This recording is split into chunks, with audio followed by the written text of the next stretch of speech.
Pengurus Besar Nahdlatul Ulama bereaksi. Aksi demonstrasi mahasiswa bertajuk Indonesia Gelap pun dikecam.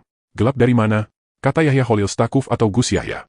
PBNU adalah salah satu organisasi keagamaan terbesar di Indonesia yang menerima tawaran pemerintah menjadi pengelola tambang. Selamat datang di channel Opini Alvin. Mengapa pengurus PBNU dan mahasiswa bersimpangan jalan menyikapi kinerja pemerintahan Prabowo? Mari kita kupas tipis-tipis. Salah satu tuntutan mahasiswa dalam aksi demonstrasi yang bertajuk Indonesia Gelap adalah menolak rencana revisi Undang-Undang Minerba. Revisi Undang-Undang Minerba yang sedang digodok pemerintah dan DPR adalah undang-undang yang memungkinkan pihak kampus dan organisasi keagamaan mengelola tambang. Mahasiswa berpandangan bahwa jika pihak kampus mengelola pertambangan yang diberikan pemerintah, maka dikhawatirkan bahwa kampus akan kehilangan suara kritis sebagai kontrol sosial menjaga pemerintah tetap berjalan di jalan yang benar, patuh pada aturan dan undang-undang yang ada. Kita sudah semalam bahas.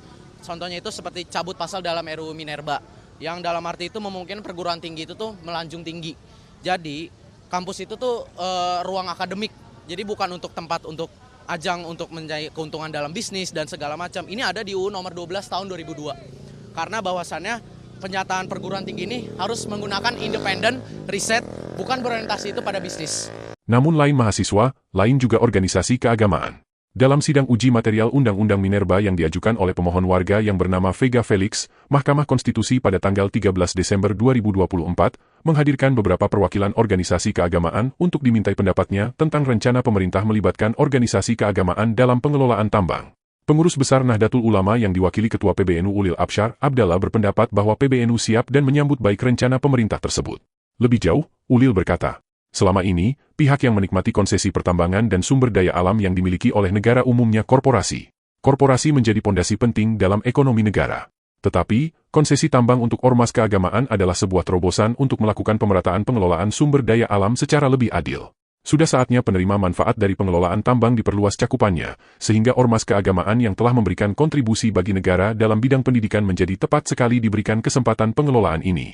Sedangkan Persekutuan Gereja-Gereja di Indonesia atau PGI dan Konferensi Wali Gereja atau KWI menolak menerima konsesi tambang dari pemerintah.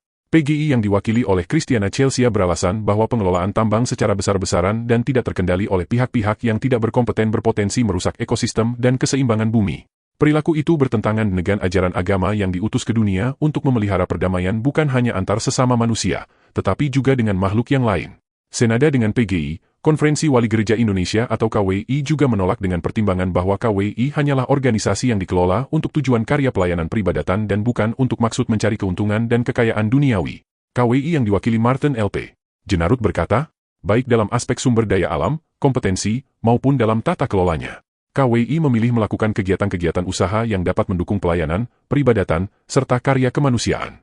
Belakangan diketahui bahwa PBNU sudah mendapatkan lokasi tambang yang akan dikelola yaitu seluas 26.000 hektar di daerah Kalimantan Timur.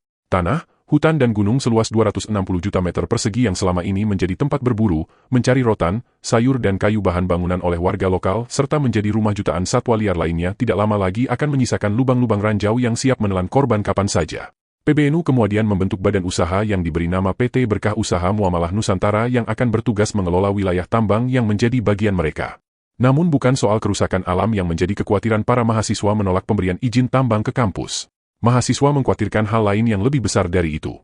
Mereka takut, jika kampus mengelola tambang, maka suara-suara kritis yang selama ini membantu menuntun pemerintah bila salah jalan akan dibungkam. Izin pengelolaan tambang bisa saja menjadi senjata pemerintah mengancam pihak-pihak penerima konsesi akan dicabut izinnya jika berani mengkritisi pemerintah. Dan semoga saja bukan karena alasan itu yang membawa Gus Yahya, pengurus besar PBNU mengecam aksi demonstrasi mahasiswa kali ini. Gelap dari mana? Baru pemerintahan baru ini juga baru berapa bulan belum ada yang menurut saya bisa diandalkan buat penilaian. Kita juga sampaikan tentunya kita masih harus menunggu sampai agenda-agenda itu bisa terlaksana dengan baik. Dan kalau kita lihat dari apa yang disampaikan selama ini, yang justru ada harapan-harapan. Dan saya katakan tadi, semua agenda yang ditujukan untuk kemaslahatan rakyat NU siap. Bagaimana menurut kalian? Setujukah jika kampus tetap diposisikan sebagai tempat menimba ilmu dan melakukan kajian-kajian ilmiah yang mandiri dan independen? Berikan pendapat kalian di kolom komentar, dan jangan lupa like dan subscribe jika kalian suka dengan video ini. Terima kasih.